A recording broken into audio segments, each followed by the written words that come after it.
بسم الله الرحمن الرحيم يا أيها الذين آمنوا لا تلهكم أموالكم ولا أولادكم عن ذكر الله ومن يفعل ذلك فأولئك هم الخاسرون إلى آخر الآية. صدق الله العظيم. قرآن کریم کے 28ویں پارے ایک آیت مبارکہ میں نے آپ کے سامنے پیش کی ہے. اگرچہ یہ ایک چھوٹی سی رکوع ہے جس میں 3-4 آیتیں ہیں اور اسی پر سورہ ختم ہے. اس آیت کریمہ میں اللہ پاک نے ایمان والوں کو نصیحت فرمائی ہے اور یہ بتلایا ہے کہ اے ایمان والوں، خطاب ایمان والوں سے ہے، بے ایمانوں سے نہیں. اے ایمان والوں، یا ایھا الذین آمنوا، اے وہ لوگ جو ایمان لائے ہو، اپنے آپ کو مومن کہتے ہو، لا تلہکم اموالکم ولا اولادکم، تم اپنے مالوں کو اور اپنی اولاد کو غفلت میں مت ڈالو اللہ کی یاد سے، عن ذکر اللہ. یعنی اگر مال ہے تمہارے پاس تو اس میں سے بھی اللہ کے لیے خرچ کرو، اللہ کے بندوں کا حصہ نکالو. ایسا نہیں کہ اس کو بالکل جما کے رکھو. آج کل نئے زمانے میں بہت ساری چیزیں نئی ہو رہی. ہم لوگوں نے اپنا ایک طریقہ نکالا ہے، fix deposit. Fix deposit 50,000 60,000 1 lakh یا اس سے بھی زیادہ بینک میں اس کو جمع کر دیتے ہیں، فکس کر دیتے ہیں. 5 سال کا معاہدہ ہوتا ہے. یہ رقم 5 سال کے بعد واپس ملے گی، مگر اس میں ہوتا یہ ہے کہ ہر مہینہ اس کا انٹرسٹ دیتے ہیں. حساب لگا کر جیسے 5 لاکھ رکھا، اس کا حساب لگا کر ہر مہینے آپ کو اس کی سود کی رقم جو ہوگی وہ دے دیں گے. ایک صاحب کو میں نے دیکھا، مر گئے بیچارے، ہمارے جاننے والے بہت تھے، اللہ ان کی مغفرت کرے. ان کا کوئی کام دھندا روزگار کچھ بھی نہیں تھا، بس انہوں نے بینک میں اپنی رقم ڈپازٹ کرا دی تھی اور اس سے جو منافع ملتا تھا اس سے اپنے گھر کا کام چلاتے تھے. کھانا پانی کپڑا لتا جو بھی ضروریات کی چیز ہوتی تھی وہ اسی سے پورا کرتے. اور بینک میں جو رقم پڑی ہوئی ہے وہ تو پڑی ہوئی ہے، اس کو نکالا نہیں، اس کو خرچہ نہیں کی، تو فکس ڈپازٹ کر دیا. مگر اس کا جو سود آ رہا ہے ہر مہینہ، اس سے کھانا پک رہا ہے، بازار آ رہا ہے، گھر کی ضروریات پوری ہو رہی، کماتے نہیں چھو. اور زندگی بھر اس آدمی نے فکس ڈپازٹ کی کمائی کھائی. کبھی کام نہیں کیا، نوکری نہیں کیا، کوئی دوسرا دھندا نہیں کیا، بس رقم رکھ دیا بینک میں اور ہر مہینہ اس کا انٹرسٹ آ رہا ہے، اسی انٹرسٹ سے اس کا چولہا جل رہا ہے. پتہ نہیں دل میں کوئی احساس تھا یا نہیں تھا. اللہ مغفرت کرے، میں نے ان کو کئی دفعہ ٹوکا. ملاقات جب بھی ہوئی ان کو ہم نے ٹوکا کہ یہ کیا کر رہے ہیں آپ حرام کھا رہے ہیں. سود حرام ہے، اللہ نے سود کو حرام کیا ہے.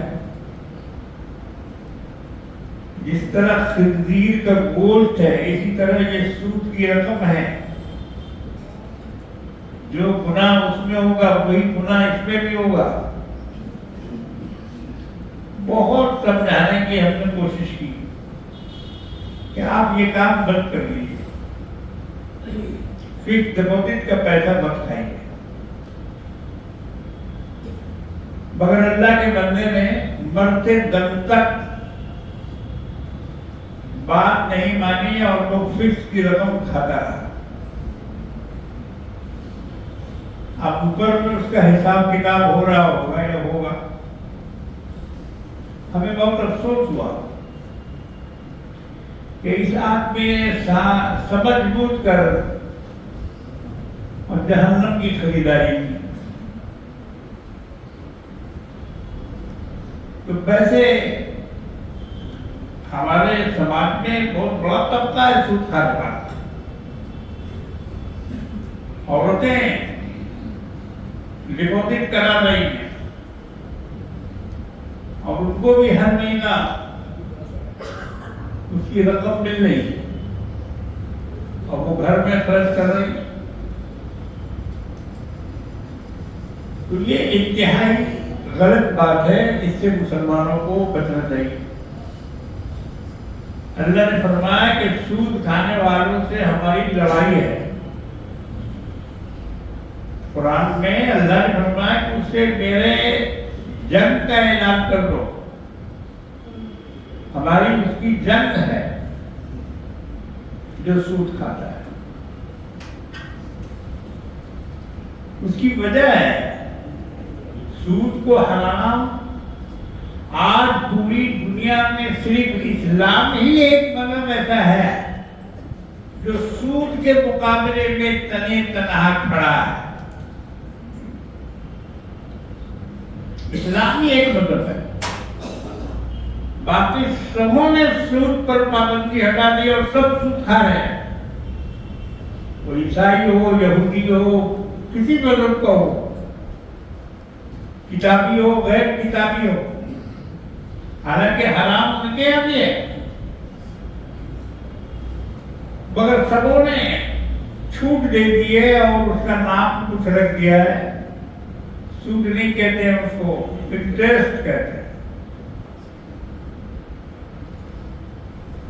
تو انٹرسٹ لفظ کہنے سے کیا اس کا حرام ہونا ختم ہو جائے گا؟ ایسا نہیں ہے. آپ اس کو کوئی بھی نام دے دیجیے، پروفٹ دے دیجیے، نفع دے دیجیے، انکم دے دیجیے، کوئی بھی اس کا نام رکھ دیجیے، مگر وہ سود ہے تو سود ہی رہے گا. تو بالکل ناجائز اور حرام کی کمائی ہے اگر کوئی سود کھاتا ہے یا لیتا ہے یا دیتا ہے. اچھا، بہت سے آدمی غفلت میں پڑے رہتے ہیں، بینک میں رقم جمع کر دیا اور اس میں سود ملتا رہا. بینک والا اس کو جوڑتا گیا، اسی میں جوڑتا گیا، جوڑتے جوڑتے جوڑتے جوڑتے ایک لمبی رقم ہو گئی. تو اب آپ کو کیا کرنا ہے؟ آپ کو اس میں سے وہ رقم نکال دینا ہے، اور نہیں نکالیں گے تو آپ کی پوری رقم برباد ہو جائے گی. سب سود میں گھل مل کر جیسے پیشاب مل جائے پانی میں اور پانی ناپاک ہو جائے، اسی طرح سے وہ پوری آمدنی خراب ہو جائے. اس لیے برابر اس کو دیکھو کہ بینک والے نے اس سال ہم کو کتنا انٹرسٹ دیا ہے، وہ لوگ لکھ کے بھیجتے ہیں الگ سے. بینک کا جو اسٹیٹمنٹ ہوتا ہے اس میں لکھا رہتا ہے کہ اتنا آپ کا اصل پیسہ ہے اور اس میں اتنا انٹرسٹ ملا. تو اگر آپ سچے مسلمان ہیں، اللہ اور اس کے رسول کو ماننے والے ہیں، قیامت کو مانتے ہیں، جنت دولت آخرت پر آپ کا ایمان ہے، حساب کتاب ہوگا قیامت کے دن، اگر اس پر آپ کو یقین ہے تو آپ وہ رقم اپنی نکلوا دیجیے. دیکھیے کاغذ پہ کتنا انٹرسٹ آیا ہے، 3000 2500 5000 10,000 جتنا بھی آیا ہے انٹرسٹ کا پیسہ، اس کو آپ الگ کر دیجیے، نکال لیجیے، اس پہ رہنے مت دیجیے اس کو. اور اب بینک والے کو دیجیے. بہت سے لوگ ایسا کرتے ہیں کہ بینک میں چھوڑ دیتے ہیں اور بینک والے اس کو لے لیتے ہیں، مگر یہ ٹھیک نہیں ہے. وہ پیسہ آپ خرچ کر سکتے ہیں مگر کسی اچھی جگہ پر نہیں. کسی غریب مسکین فقیر کو آپ کو پیسہ نہیں دے سکتے، اس کو کسی فلاحی کام میں لگائیے، فلاحی کام میں لگائیے. کہیں بیت الخلا کی تعمیر ہو رہی ہے، کسی مسجد میں ضرورت ہے، پائپ لائن، یہ وہ بہت سارا کام ہوتا ہے. اب تو اس کا اور بھی مصرف ہو گیا. جب آپ کاروباری ہیں، کاروبار کر رہے ہیں، تو آپ کے پاس انکم ٹیکس کا آفیسر بھی آ رہا ہے، آپ کے پاس سیل ٹیکس والا بھی آ رہا ہے، وہ بھی آپ کا حساب کتاب کر رہا ہے اور آپ سے بخشش مانگ رہا ہے. اس کو بخشش دینا پڑتا ہے کاروبار کرنے والوں کو. آپ اس رقم میں سے اس کو بخشش دے دیجیے. مالے حرام بود بگاڑے حرام رفت، فارسی کا مقولہ ہے. مالے حرام بود بگاڑے حرام رفت. حرام کا مال تھا تو اس کے لیے حرام میں گیا، تو اس سے بہت اخراجات کیے جا سکتے ہیں لیکن کھا نہیں سکتے، اس کو اپنی ضرورت کے لیے استعمال نہیں کر سکتے. اس کا مصرف ہے. بہت سارے کام ایسے ہوتے ہیں جو آدمی کو مجبوراً کرنا پڑتا ہے اور اس کے لیے پیسے کی ضرورت پڑتی ہے. تو آپ اس پیسے کو ان چیزوں میں لگائیں مگر کھانے میں خرچ نہ کریں. اپنے کھانے میں، خوراک میں اس کو شامل نہ کریں، اس لیے کہ اللہ نے اس کو فرمایا کہ یہ ناپاکی ہے. قرآن اس کو پسند نہیں کرتا کہ کسی کو 100 روپیہ دے کر اور اس سے 102 روپیہ دے. یہ سود. بھائی اب تم کو قرض دے رہے ہیں 100 روپیہ مگر تم کو 105 روپیہ واپس کرنا ہوگا. یہ 5 روپیہ بھی لیا آپ نے، یہ سود ہے، یہ حرام ہے. کس بات کا لیا 5 روپیہ؟ صرف اس لیے کہ آپ نے اس کو قرض دیا اور اس بیچارے نے مجبوری میں آپ سے پیسے لیے مگر اس پیسے کو آپ کھٹا رہے ہیں. ایک طرح سے بولا جاتا ہے کہ کھٹا رہے پیسہ. پیسہ کھٹانے کا مطلب یہی ہے کہ اس کے ذریعے سے آپ کما رہے ہیں. اسلام اس کو ناجائز کہتا ہے. اسلام اس کا قائل نہیں ہے. اسلام اس کو حرام قرار دیتا ہے. بیٹھے بٹھائے کسی سے پیسہ لینا، ظاہر ہے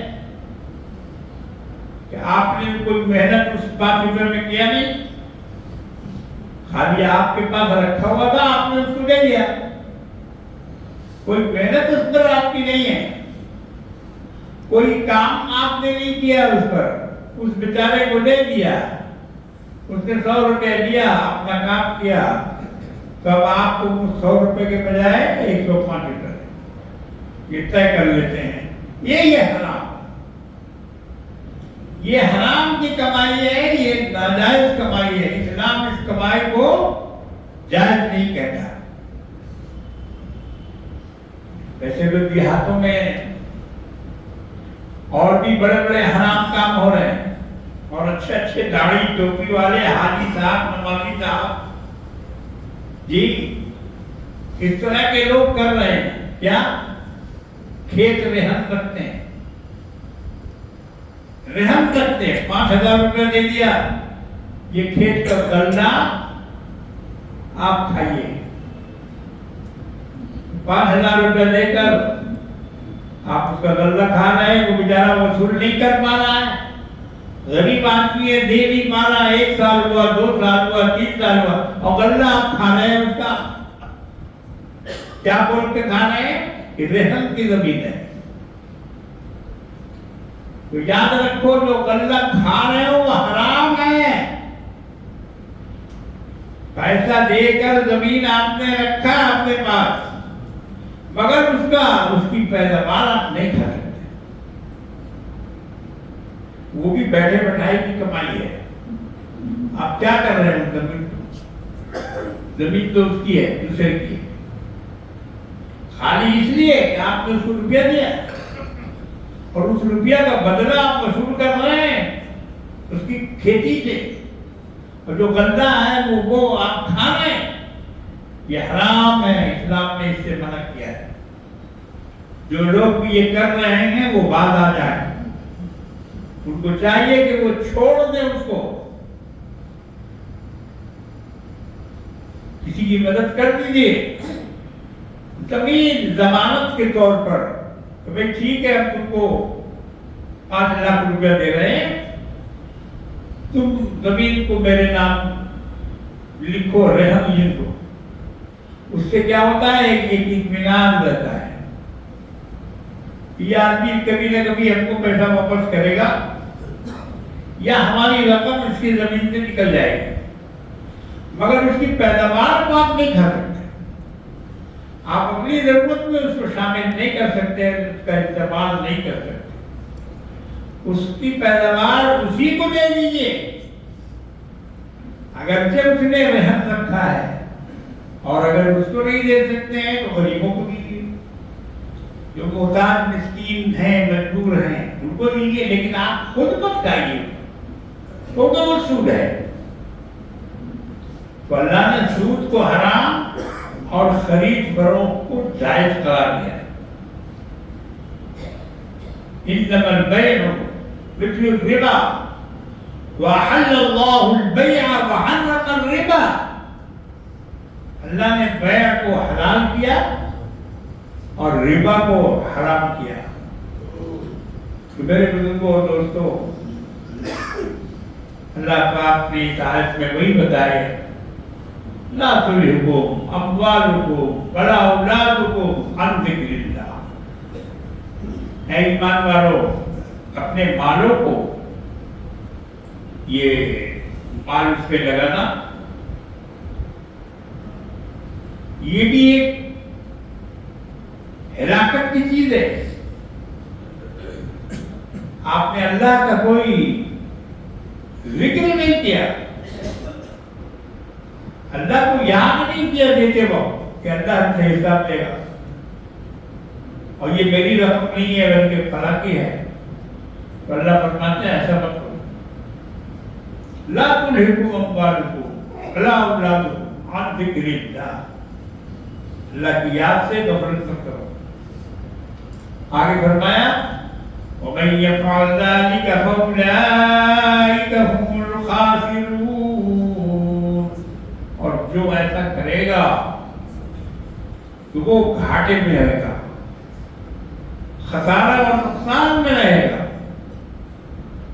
میرے بھائیوں، بزرگوں اور دوستوں، آج ہمارے یہاں بہت ساری کمزوریاں ہیں، بہت ساری خرابیاں ہیں، اور ہم اس کو دور کرنے کے بجائے دنیا کی طرف دیکھ رہے ہیں، فلاں کی وجہ سے ہی ہو رہا ہے، پارٹی کی وجہ سے ہو رہا ہے، یا اور دیگر چیزوں کی وجہ سے ہم لوگ نقصان میں ہیں، کمزوری۔ مسلمانوں کو اپنی کمزوری پر نظر رکھنی چاہیے، نظر ڈالنی چاہیے، کیوں ہم کمزور ہو گئے، کیا ہے ہمارے اندر خرابی جو ہمارا ایمان اتنا کمزور ہو گیا کہ آج ذرا سی بات میں ہم گھبرا جاتے ہیں، ہماری طاقت ختم ہو گئی، پسینہ چھوٹنے لگتا ہے، پریشانی میں پڑ جاتے ہیں۔ نہیں میرے بھائیوں، اللہ پہ بھروسہ رکھو، اللہ پہ بھروسہ رکھو۔ حالات بدلتے رہتے ہیں، یہ حالات ہمیشہ رہنے والے نہیں ہیں، یہ بدلتے رہتے ہیں۔ اللہ ان کو لاتا رہتا ہے اور پھر واپس بھی لے لیتا ہے۔ ہم لوگوں کو اپنی تاریخ پر نظر ڈالنی چاہیے کہ ہماری زندگی کیسی گزری ہے، ہماری تاریخ کیا ہے۔ مسلمانوں کو مٹانے کے لیے، مسلمانوں کو دنیا سے فنا کرنے کے لیے، ختم کرنے کے لیے کیسی کیسی طاقتیں دنیا میں آئی، بادشاہ آئے، حکومتیں آئی، فوج آئی، ظالم کی طاقت آئی، ہلاکو خان، چنگیز خان اور اس طرح کے دوسرے لوگ، ہٹلر، مسولینی، بڑے بڑے ظالم۔ ابھی جو دور گیا ہے رشیا کا، وہ بھی ایک بڑا ظالمانہ دور تھا مسلمانوں کے۔ مسلمانوں کے تمام ریاستیں، مشرق وسطیٰ کی، مغرب وسطیٰ کی، وہ سب کمیونسٹوں کے ہاتھوں میں چلی گئی۔ کمیونسٹ قابض ہو گئے اس پر، اور ان لوگوں نے بے دریغ مسلمانوں کو مارا اور ان کا خون بہایا، ان کا خون بہایا۔ وہاں نے اقتدار حاصل کرنے کی، اقتدار مل گیا، مسجدوں میں تالا لگایا، مدرسوں کو شراب خانے میں تبدیل کیا، یہ سب ہو چکا ہے، بہت نزدیک میں ہوا ہے۔ رشیا کا معاملہ زیادہ دن کا نہیں ہے، 100 سال کے اندر کا ہے۔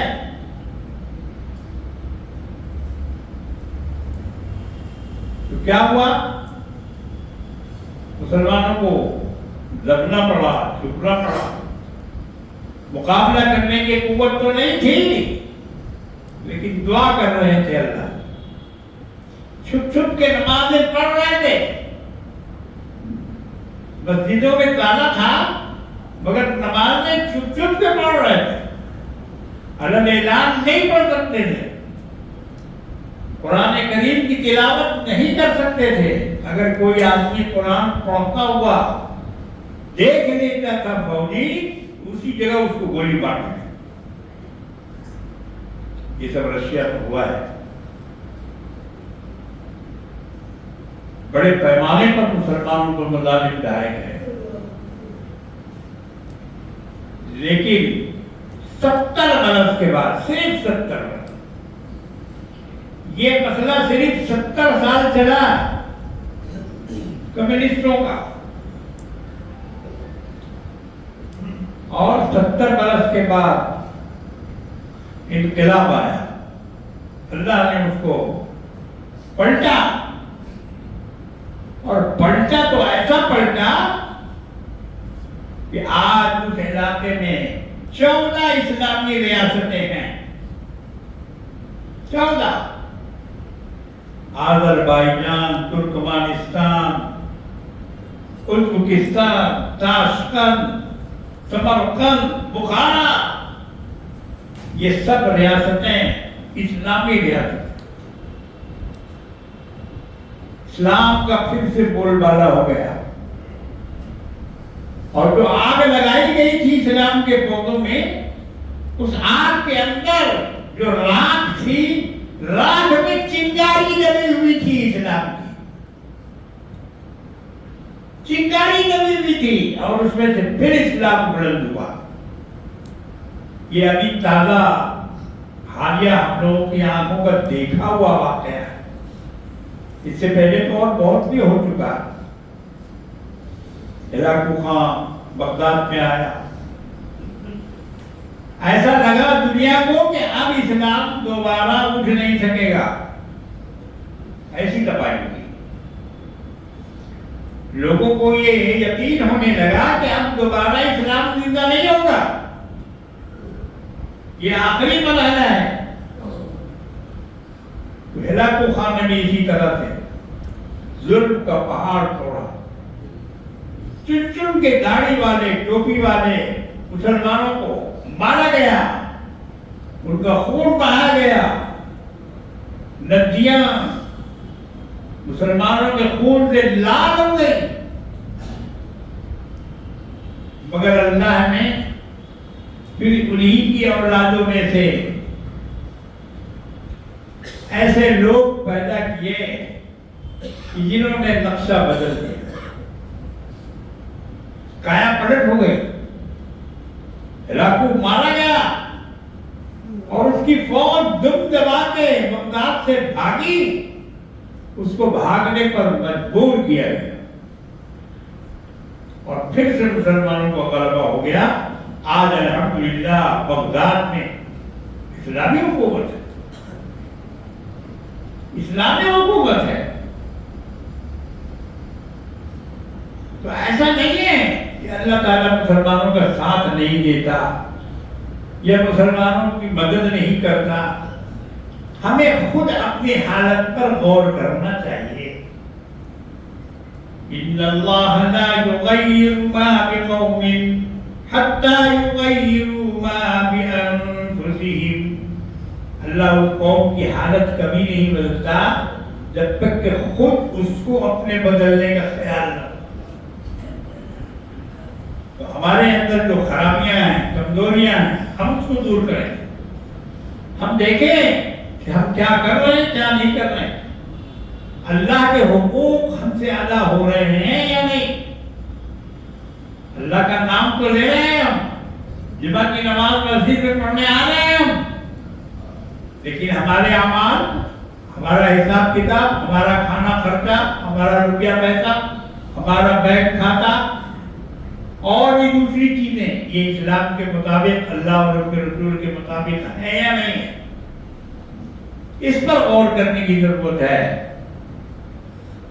اگر ہم اپنے آپ کو درست کر لیں تو انشاءاللہ تبارک و تعالی اللہ کی مدد ہمارے ساتھ ہو۔ مدد چاہتے ہو تو ان کا دامن پکڑو، رب کا دامن پکڑو، رب سے ملو، رب کو پکارو، دل سے پکارو۔ اسی لیے اللہ نے فرمایا کہ جو ایسا کرے گا، نہیں جڑے گا اللہ سے، اپنے بال بچوں کو نہیں جوڑے گا، وہ خسارے میں رہے گا، گھاٹے میں رہے گا۔ مسلمان اپنے بچوں سے روزہ نہیں رکھواتے ہیں، اپنے بچوں سے نماز نہیں پڑھواتے ہیں، ان کو نماز کی عادت نہیں دیتے ہیں، ان کو مسجد میں نہیں لاتے ہیں۔ کب پڑھے گا نماز؟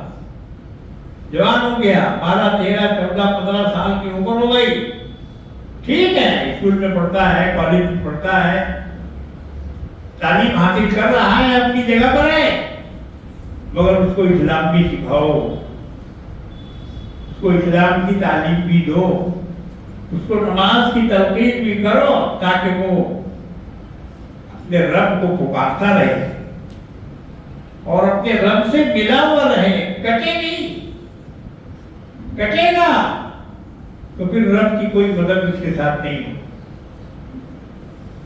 یہ صحابہ کی جو مدد ہوئی